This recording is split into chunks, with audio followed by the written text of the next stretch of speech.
Pour cette 8e journée, nous allons approfondir la vertu d'abandon à la divine providence par l'acceptation joyeuse de tout ce que Dieu permet ou envoie dans nos vies. Il s'agit d'apprendre à voir au-delà des apparences, à discerner la main de Dieu même dans les épreuves et à renoncer à votre volonté propre pour embrasser pleinement la croix que le Seigneur vous confie. Cette journée vous invite à entrer dans un esprit de mortification plus profond, non seulement par des actes extérieurs, mais surtout en renonçant intérieurement à tout ce qui n'est pas de Dieu. Parce que le travail principal du catholique fervent, qui pratique réellement sa religion, consiste d'abord en une purification intérieure. L'extérieur suit par défaut. Jésus disait clairement à ses adversaires: Pharisiens aveugles, nettoyez d'abord l'intérieur de la coupe et du plat, afin que l'extérieur aussi devienne pur. Ainsi, commencez cette journée en vous confiant entièrement à la divine providence, demandant la grâce d'accepter tout ce qui vous arrivera avec joie et gratitude. Demandez à être éprouvé un peu à la mesure de vos capacités, afin d'avoir quelque chose à pratiquer, de quoi bousculer un peu votre personnalité égotique. Dieu éprouve ceux qui l'aiment pour les élever davantage en sainteté. Seigneur, aujourd'hui je me livre totalement à votre divine volonté. Que tout ce qui m'arrive soit accepté avec un cœur joyeux et reconnaissant, car je sais que tout vient de vous et concourt à mon bien. Apprenez-moi à voir au-delà des apparences, à reconnaître votre main dans chaque événement et à tirer de chaque situation une leçon spirituelle profonde. Je renonce à ma volonté propre pour embrasser la vôtre et je prends la croix que vous me donnez en vous suivant avec amour et abnégation. Amen. Prenez ensuite un moment de silence pour vous préparer à vivre chaque instant de la journée avec un cœur abandonné, prêt à accepter tout ce que la Providence apportera. Préparez-vous au combat spirituellement, un combat contre vous-même et contre tous les esprits malveillants qui circulent partout en ce monde dégénéré. Aujourd'hui, les exercices porteront sur la mortification et se pratiqueront à 2 niveaux. À chaque moment où une situation contrariera vos attentes, vos désirs ou vos habitudes, pratiquez une renonciation intérieure. Ça vous aidera à vous détacher de vos programmations désordonnées. Même principe pour vos interactions sociales. Plutôt que de résister et de murmurer contre tout et contre tous, accueillez ces moments avec joie, disant intérieurement: Seigneur, je m'abandonne à vous, je renonce à ma volonté pour faire la vôtre.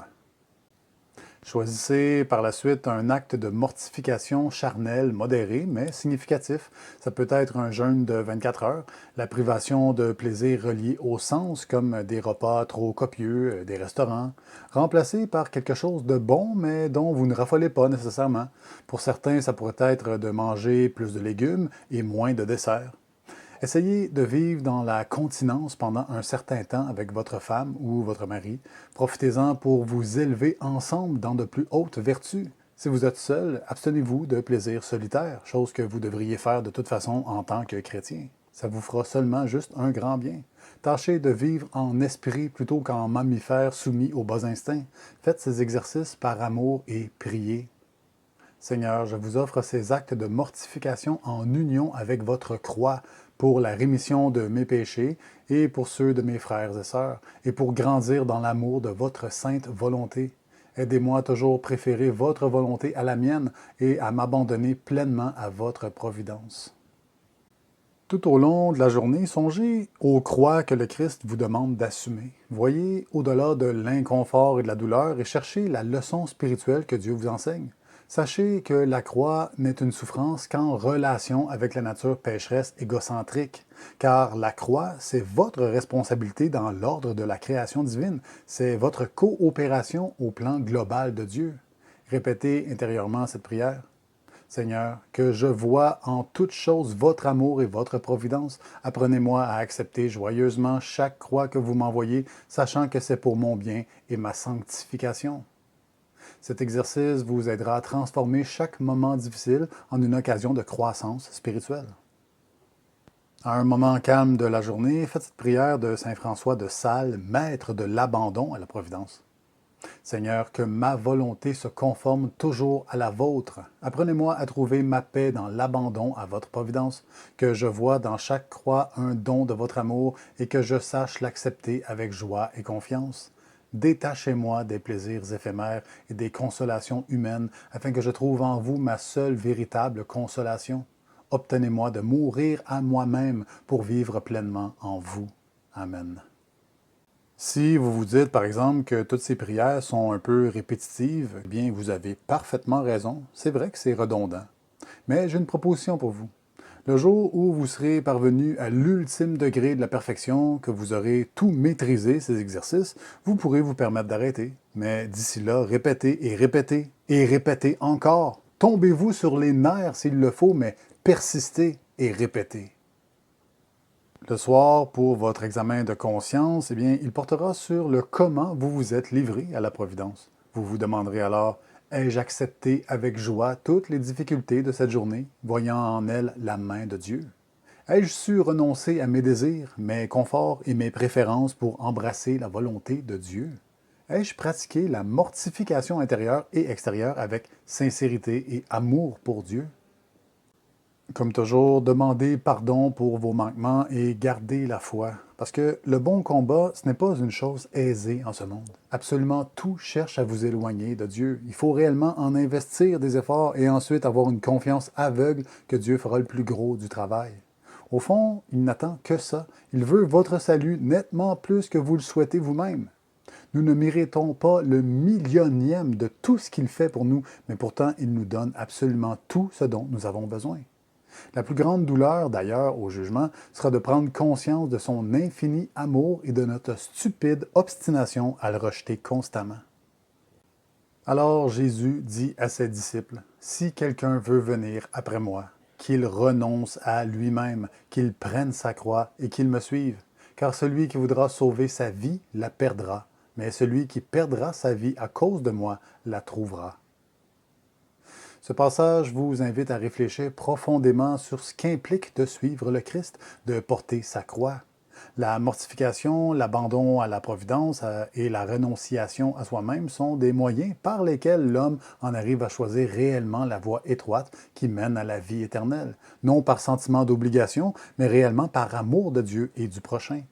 On le répète encore, chaque difficulté que vous rencontrez, chaque sacrifice ou renoncement représente une occasion de grandir en sainteté et de suivre plus fidèlement le Christ.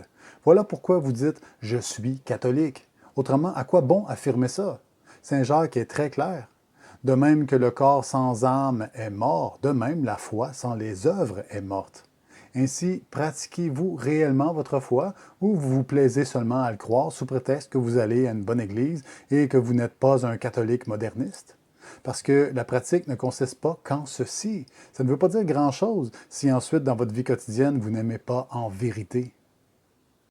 Avant de vous coucher, priez pour obtenir un abandon plus profond et pour la force de porter votre croix avec amour et joie. Seigneur, je vous remercie pour chaque croix et chaque épreuve de cette journée. Apprenez-moi à toujours m'abandonner à votre sainte volonté et à trouver ma joie dans tout ce que vous permettrez. Que je sache renoncer à moi-même pour vous suivre avec un cœur pur et détaché. Donnez-moi la force de mourir à ma volonté et de vivre pleinement pour vous dans l'amour et l'obéissance à votre providence. Amen. Et que Dieu vous bénisse abondamment.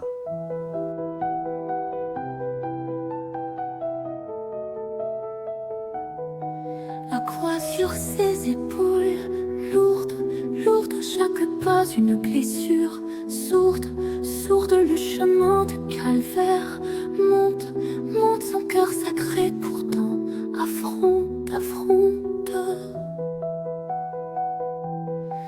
Les épines transpercent au front sévère, sévère, Marie partage sa douleur amère, amère.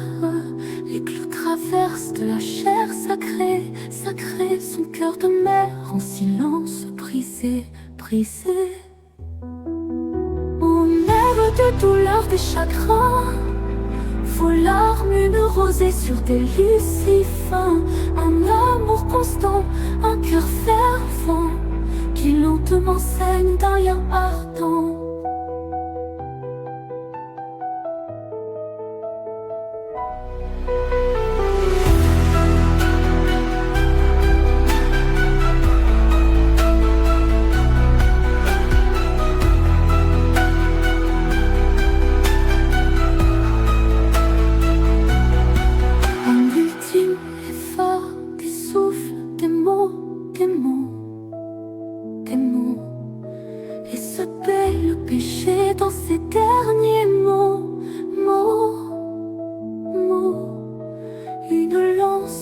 souffrance berce son flanc, flanc, un courant d'eau pure et de sang, sang.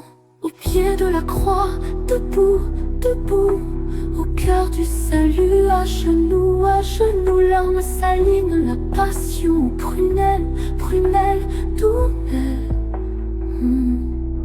doux abandon sous une flamme solennelle, solennelle.